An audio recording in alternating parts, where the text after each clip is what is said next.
निर्गम प्रकरण 28. याजकांनी घालावयाची वस्त्रे. निर्गम प्रकरण 39 पदे 1 ते 31. तुझा भाऊ अहरोन ह्याने याजक ह्या नात्याने माझी सेवा करावी म्हणून त्याला व त्याच्याबरोबर त्याचे मुलगे नादाब, अबिहू, एलाजार व इथामार ह्यांना इस्रायल लोकातून आपल्याजवळ आण. आणि गौरवासाठी व शोभेसाठी तू आपला भाऊ अहरोन ह्याच्याकरिता पवित्र वस्त्रे तयार कर. आणि जे ज्ञानी आहेत, म्हणजे ज्यांना मी ज्ञानाच्या आत्म्याने परिपूर्ण केले आहे, त्या सर्वांना तू अहरोनाची वस्त्रे तयार करावयाला सांग. त्यामुळे तो माझी याजकीय सेवा करण्यासाठी पवित्र होईल. त्यांनी तयार करावयाची वस्त्रे ही ऊरपट, एफोद, झगा, चौकड्यांचा अंगरखा, मंदिल व कमरबंद. तुझा भाऊ अहरोन ह्याने याजक ह्या नात्याने माझी सेवा करावी म्हणून त्याच्यासाठी व त्याच्या मुलांसाठी ही पवित्र वस्त्रे तयार करावी. त्यांनी सोन्याची जर आणि निळ्या, जांभळ्या व किरमिजी रंगाचे सूत व तलम सणाचे कापड घ्यावे. सोन्याच्या जरीचे आणि निळ्या, जांभळ्या व किरमिजी रंगाच्या सुताचे व कातलेल्या तलम सणाच्या कापडाचे एफोद कुशल कारागिराकडून तयार करवावे. त्याच्या 2 खांदपट्ट्या जोडिलेल्या असाव्या व त्याची 2 टोके जोडावी. एफोद बांधण्यासाठी त्याच्यावर कुशलतेने विणलेली पट्टी असते, तिची बनावट त्याच्यासारखीच असून ती अखंड असावी. सोन्याच्या जरीची व निळ्या, जांभळ्या व किरमिजी रंगाच्या सुताची आणि कातलेल्या तलम सणाच्या कापडाची ती असावी. मग 2 गोमेद रत्ने घेऊन त्यावर इस्रायलाच्या मुलांची नावे त्यांच्या जन्माच्या क्रमाने कोरावी. त्यांच्या नावांपैकी 6 नावे एका रत्नावर व बाकीची 6 नावे दुसऱ्या रत्नावर कोरावी. रत्नावर कोरीव काम करणाऱ्याच्या कसबाने मुद्रा कोरिली जाते, त्याप्रमाणे त्या दोन्ही रत्नांवर इस्रायलाच्या मुलांची नावे कोरावी आणि ती सोन्याच्या जाळीदार कोंदणात बसवावी. ती दोन्ही रत्ने एफोदाच्या दोन्ही खांदपट्ट्यावर लावावी. ती इस्रायल लोकांची स्मारक रत्ने होत, म्हणजे अहरोन त्यांची नावे परमेश्वरासमोर आपल्या दोन्ही खांद्यांवर स्मरणार्थ वागवी. त्याचप्रमाणे सोन्याची जाळीदार कोंदणे करावी.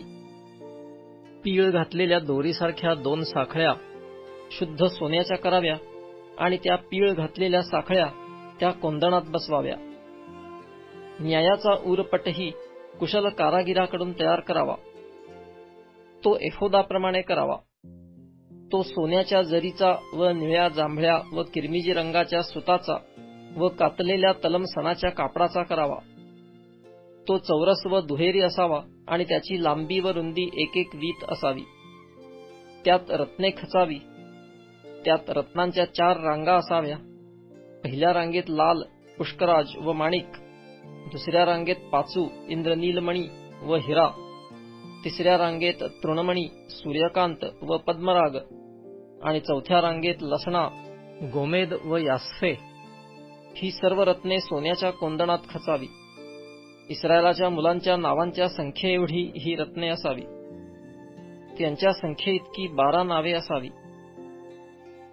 मुद्रा जशी कोरितात तसे 12 वंशांपैकी एकेकाचे नाव एकेका रत्नावर कोरावे. दोरीसारखा पीळ घातलेल्या शुद्ध सोन्याच्या साखळ्या ऊरपटावर लावाव्या. ऊरपटावर सोन्याच्या 2 कड्या कराव्या. त्या दोन्ही कड्या ऊरपटाच्या दोन्ही टोकास लावाव्या. ऊरपटाच्या टोकास लाविलेल्या ह्या 2 कड्यात पीळ घातलेल्या सोन्याच्या साखळ्या घालाव्या. पीळ घातलेल्या दोन्ही साखळ्यांची दुसरी टोके दोन्ही कोंदणात खचून त्या एफोदाच्या दोन्ही खांदपट्ट्यांवर पुढल्या भागी लावाव्या. सोन्याच्या आणखी 2 कड्या करून त्या ऊरपटाच्या दोन्ही टोकास, म्हणजे एफोदाच्या आतल्या बाजूला असलेल्या कोरीवर लावाव्या. आणि सोन्याच्या आणखी 2 कड्या करून त्या एफोदाच्या दोन्ही खांदपट्ट्यास खालच्या बाजूला त्याच्या समोर त्याच्या सांध्याजवळ कुशलतेने विणलेल्या पट्टीवर लावाव्या. त्या ऊरपटाच्या कड्या एफोदाच्या कड्यांना निळ्या फितीने बांधाव्या. ह्याप्रमाणे तो कुशलतेने विणलेल्या एफोदाच्या पट्टीवर राहील आणि ऊरपट एफोदावरून सरकावयाचा नाही. अहरोन पवित्र स्थानी प्रवेश करील तेव्हा तो न्यायाच्या उरपटावर म्हणजे आपल्या हृदयावर इस्रायलाच्या मुलांची नावे धारण करील व त्यायोगे परमेश्वरासमोर त्यांचे स्मरण नित्य राहील. तू न्यायाच्या उरपटात उरीम व थुम्मीम ठेव. अहरोन परमेश्वरासमोर येईल तेव्हा ते त्याच्या हृदयावर असावे. ह्या प्रकारे अहरोनाने इस्रायल लोकांचा न्याय आपल्या हृदयावर परमेश्वरासमोर नित्य वागवावा. एफोदाबरोबर घालावयाचा झगा संपूर्ण निळ्या रंगाचा करावा. त्याच्या मध्यभागी डोके घालण्यासाठी एक भोक असावे आणि त्याच्या सभोवती चिलखताच्या भोकाला असतो तसा विणिलेला गोट असावा, म्हणजे झगा फाटावयाचा नाही. त्याच्या खालच्या घेरात सभोवती निळ्या, जांभळ्या व किरमिजी रंगाच्या सुताची डाळिंबे काढावी आणि त्यांच्या दरम्यान सभोवती सोन्याची घुंगरे लावावी, म्हणजे एक सोन्याचे घुंगरू व एक डाळिंब, पुन्हा एक सोन्याचे घुंगरू व एक डाळिंब अशी झग्याच्या खालच्या घेरात सभोवती असावी. सेवा करतेवेळी तो झगा अहरोनाने घालावा. जेव्हा जेव्हा तो पवित्र स्थानात परमेश्वरासमोर जाईल किंवा तेथून बाहेर पडेल तेव्हा तेव्हा त्या घुंगराचा आवाज ऐकू यावा, म्हणजे तो मरणार नाही. शुद्ध सोन्याची एक पट्टी बनवावी आणि जशी मुद्रा कोरितात तशी तिच्यावर ही अक्षरे कोरावी, परमेश्वरासाठी पवित्र, आणि ती निळ्या फितीला अडकवून मंदिलाला लावावी, म्हणजे ती मंदिलावर राहील. ती मंदिलाच्या पुढल्या भागी लाविलेली असावी. ती अहरोनाच्या कपाळावर असावी, ह्यासाठी की ज्या गोष्टी इस्रायल लोक पवित्र करीतील, म्हणजे ज्या पवित्र भेटी ते अर्पण करीतील, त्या संबंधीचा दोष अहरोनाने वहावा. ती नित्य त्याच्या कपाळावर असावी. अशाने ती दाने परमेश्वराला मान्य ठरतील. चौकड्यांचा अंगरखा तलम सणाचा, तसेच एक मंदिलही तलम सणाचा करावा आणि एक वेलबुट्टीदार कमरबंद करावा.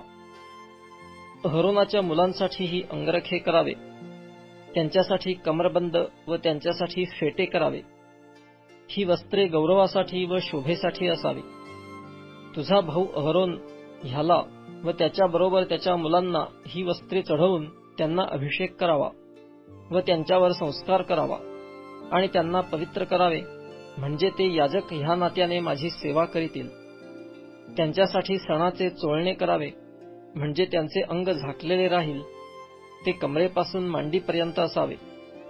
आणि अहरोन अथवा त्याचे मुलगे दर्शन मंडपात प्रवेश करीतील व पवित्र स्थानात सेवा करण्यासाठी वेदीपाशी जातील तेव्हा त्यांनी हे चोळणे घातलेले असावे, नाहीतर त्यांना दोष लागून ते मरतील.